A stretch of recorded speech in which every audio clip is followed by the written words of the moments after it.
Hello friend, आज के इस वीडियो में हम लोग यूपी पुलिस कांस्टेबल के लिए जो इम्पोर्टेंट प्रश्न हैं टोटल 30 उनको करने वाले हैं।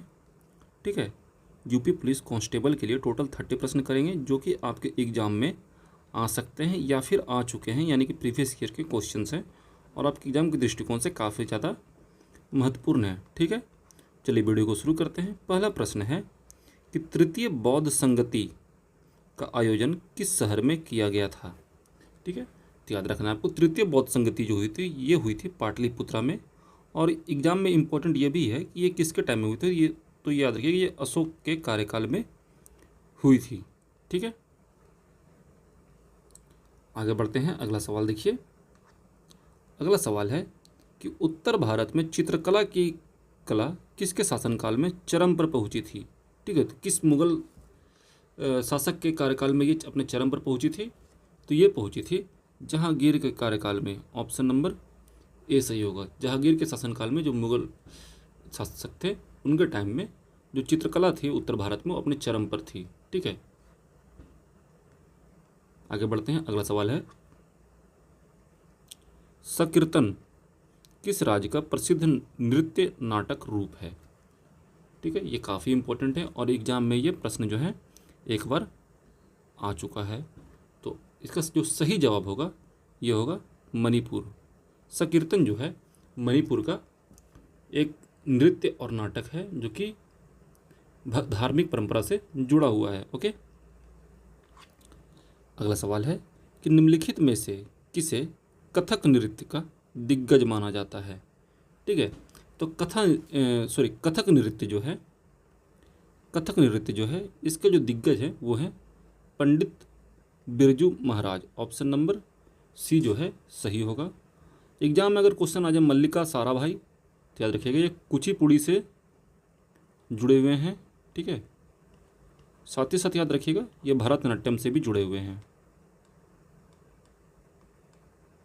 ठीक है, एग्जाम में ये प्रश्न जो है मल्लिका साराभाई से पूछा गया है।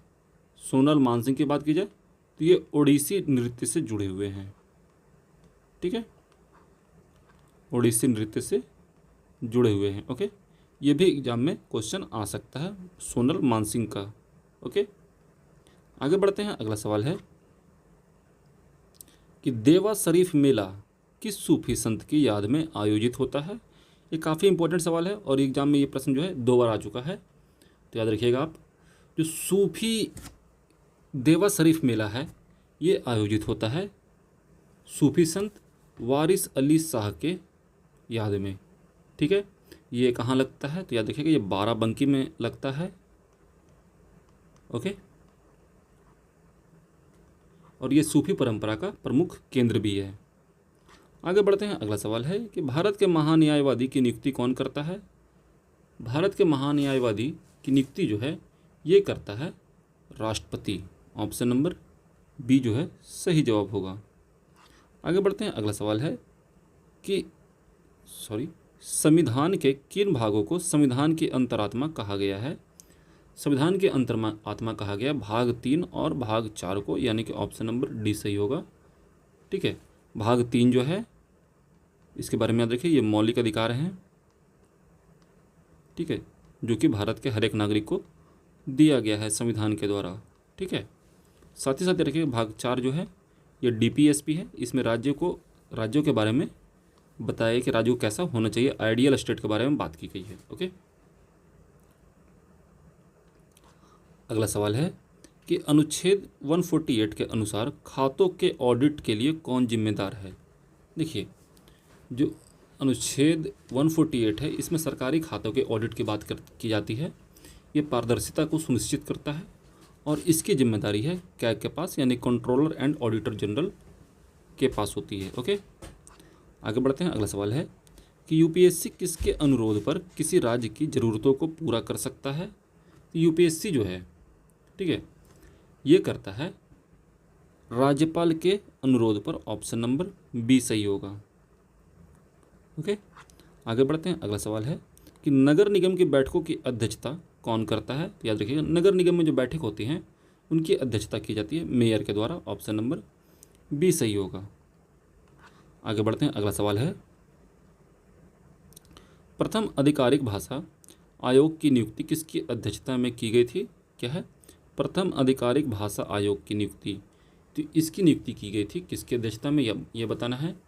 तो ये थे BG खेर, ऑप्शन नंबर बी जो है सही होगा। आगे बढ़ते हैं। अगला सवाल है कि इलाहाबाद विश्वविद्यालय की स्थापना किस वर्ष हुई थी? तो याद रखना आपको, इलाहाबाद विश्वविद्यालय की स्थापना हुई थी 1887 में। ठीक है, इसे पूर्व का ऑक्सफोर्ड कहा जाता था। क्या कहा जाता था? पूर्व का ऑक्सफोर्ड। ठीक है, ध्यान रखना, ये जो नाम है पूछ सकता है एग्जाम में और काफ़ी ज़्यादा इम्पोर्टेंट है। ओके, आगे बढ़ते हैं। अगला सवाल है, उत्तर प्रदेश में कुल कितने प्रशासनिक मंडल हैं? ये पूछा गया है। तो उत्तर प्रदेश में कुल प्रशासनिक मंडल की संख्या है 18, ऑप्शन नंबर सी सही होगा। आगे बढ़ते हैं। अगला सवाल है, स्वतंत्रता के बाद उत्तर प्रदेश के पहले मुख्यमंत्री कौन थे? ये काफ़ी इंपॉर्टेंट सवाल है और एग्जाम में 2-3 बार आ चुका है, याद रखिएगा। स्वतंत्रता के बाद उत्तर प्रदेश के पहले मुख्यमंत्री थे Govind Vallabh Pant, option number A सही होगा। अगला सवाल है कि उत्तर प्रदेश में निःशुल्क और अनिवार्य शिक्षा का अधिकार नियमावली किस वर्ष लागू हुई? तो याद रखिएगा, फ्री और मैंडेटरी एजुकेशन नियमावली जो है ये किस वर्ष लागू हुई थी? तो ये लागू हुई थी 2011 में, ऑप्शन नंबर बी जो है सही होगा। ठीक है, इसका उद्देश्य था बच्चों को शिक्षा उपलब्ध करवाना, शिक्षा की उपलब्धता को बढ़ाना। ठीक है, ओके, आगे बढ़ेंगे। अगला सवाल देखेंगे। अगला सवाल है कि हिंदी के अलावा उत्तर प्रदेश की दूसरी आधिकारिक भाषा कौन सी है? ये पूछा गया है। तो याद रखना है आपको, हिंदी के अलावा उत्तर प्रदेश की दूसरी आधिकारिक भाषा है उर्दू। साथ ही साथ याद रखिएगा बिहार का भी जो सेकंड लैंग्वेज है वो है उर्दू। आगे बढ़ते हैं। अगला सवाल है, उत्तर प्रदेश के किस शहर में 1959 में स्थापित IIT स्थित है? तो 1959 में जो उत्तर प्रदेश में IIT की स्थापना हुई थी ये हुई थी कानपुर में। ठीक है, वाराणसी में BHU है, ये भी एक IIT ही है। ठीक है, आपको ध्यान रखना है। आगे बढ़ते हैं। अगला सवाल है कि पसीना किस परीक्षण में जैविक साक्ष्य के रूप में उपयोग होता है? तो आपको पता होना चाहिए, जो पसीना होता है इसमें आपका DNA कंटेन होता है, इसलिए इससे हम लोग DNA परीक्षण भी कर सकते हैं। ओके, आगे बढ़ते हैं। अगला सवाल है, प्रित्जर पुरस्कार किस क्षेत्र में दिया जाता है? तो याद रखिएगा, प्रित्जर पुरस्कार जो है जिसे वास्तुकला का नोबेल कहा जाता है। क्या कहा जाता है इसे? वास्तुकला का नोबेल। ठीक है, ये दिया जाता है वास्तुकला के क्षेत्र में, ऑप्शन नंबर बी सही होगा। ओके, आगे बढ़ते हैं। अगला सवाल है, प्रित्जर पुरस्कार पाने वाले पहले भारतीय कौन थे? तो प्रित्जर पुरस्कार जो है पाने वाले पहले भारतीय थे BV दोषी, ऑप्शन नंबर ए सही होगा। ओके, आगे बढ़ते हैं। अगला सवाल है कि प्रथम नोबेल पुरस्कार किस वर्ष दिया गया था? तो ये दिया गया था 1901 में। ठीक है, अल्फ्रेड नोबेल के वसीयत के हिसाब से। ठीक है, जिन्होंने डायनामाइट की खोज की थी, अल्फ्रेड नोबेल, इनकी वसीयत के हिसाब से शुरू किया गया था प्रथम बार नोबेल 1901 में। आगे बढ़ते हैं। अगला सवाल है, द ग्रेट अलोन पुस्तक के लेखक कौन है? पुस्तक के लेखक से क्वेश्चन जो है एग्जाम में बनने का चांसेस काफ़ी हाई होते हैं, तो याद रखिएगा द ग्रेट अलोन पुस्तक के लेखक हैं क्रिस्टियन हन्ना, ऑप्शन नंबर सी सही होगी। ठीक है, आगे बढ़ते हैं। अगला सवाल है कि इंडो पाक एक्सप्रेस किस टेनिस जोड़ी को कहा जाता है? तो याद रखिएगा, इंडो पाक एक्सप्रेस कहा जाता है रोहन बोपन्ना और एसाम उल हक कुरैशी के जोड़ी को कहा जाता है। ओके, ऑप्शन नंबर बी सही होगा।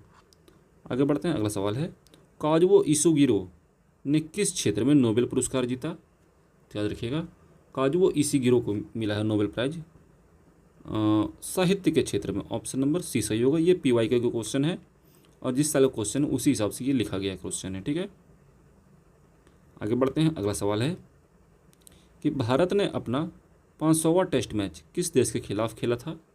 तो याद रखिएगा, भारत ने अपना 500वां टेस्ट मैच खेला था इंग्लैंड के खिलाफ। ऑप्शन नंबर डी सही होगा। आगे बढ़ते हैं, अगला सवाल है 1990 के दशक में किस कंपनी ने बासमती चावल को पेटेंट कराने का प्रयास किया था? तो इस कंपनी का नाम है राष्ट्रेक। राष्ट्रेक ने बासमती चावल को अपने नाम पर पेटेंट कराने का प्रयास किया था, जिसे सुप्रीम कोर्ट ने मना कर दिया। उनका कहना था कि किसी भी टाइप से अनाज को पेटेंट नहीं करवाया जा सकता है। आगे बढ़ते हैं, अगला सवाल है आईपीएस कैडर को कौन सा मंत्रालय नियंत्रित करता है? तो याद रखिएगा, आईपीएस जो बनते हैं उनको नियंत्रित करने का कार्य होता है गृह मंत्रालय का। ऑप्शन नंबर सी सही होगा।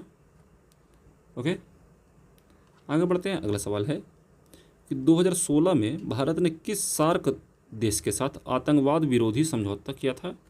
तो याद रखिए, 2016 में भारत ने अफगानिस्तान के साथ आतंक विरोधी समझौता किया था। ओके, आगे बढ़ते हैं, अगला सवाल है कि अखिल भारतीय सेवाओं के निर्माण का प्रावधान किस अनुच्छेद में है? तो याद रखिएगा, अखिल भारतीय सेवा जो होते हैं इनके जो प्रावधान है संविधान में, ये दिया गया है अनुच्छेद 312 में। ऑप्शन नंबर बी सही होगा। ठीक है, और लास्ट सवाल है आज का कि कैग यानी कंट्रोलर एंड ऑडिटर जनरल का कार्यकाल कितना होता है? तो ये होता है 6 साल का हो या फिर 65 साल का हो, 65 वर्ष के हो जाए। जो पहले होगा वो कंप्लीट, जो पहले कंप्लीट होगा, जो पहले पूरा होगा, चाहे तो पहले 6 साल पूरा हो जाए, ठीक है, या फिर पहले 65 साल पूरा हो जाए, उसे मान लिया जाता है कि कैग का कार्यकाल पूरा हो चुका है। ओके, और ये एक संवैधानिक पद है। ठीक है, इससे काम क्या होता है? सरकार के लेखा जोखा का जांच करना। ओके, संवैधानिक पद है। ठीक है, तो आज के वीडियो में इतना ही था। हम लोगों ने लगभग 30 प्रश्न किए हैं जो कि आपके एग्जाम में आ सकते हैं या फिर आने का चांसेस काफ़ी हाई हैं और आ चुके भी हैं। ठीक है, ऐसे प्रश्न हैं। ओके, तो आज की वीडियो में इतना ही था। अगर वीडियो आपको अच्छा लगा हो तो प्लीज़ वीडियो को लाइक करिएगा। हाँ, अगर कोई डाउट है तो प्लीज़ कमेंट सेक्शन में बताइएगा। अगर आपको एक्सप्लेनेशन चाहिए हर वीडियो के साथ, ठीक है, तो भी कमेंट सेक्शन में ज़रूर बताइएगा। मिलते हैं नेक्स्ट वीडियो में, तब तक के लिए जय हिंद, अपना ख्याल रखिएगा and finally thanks for watching.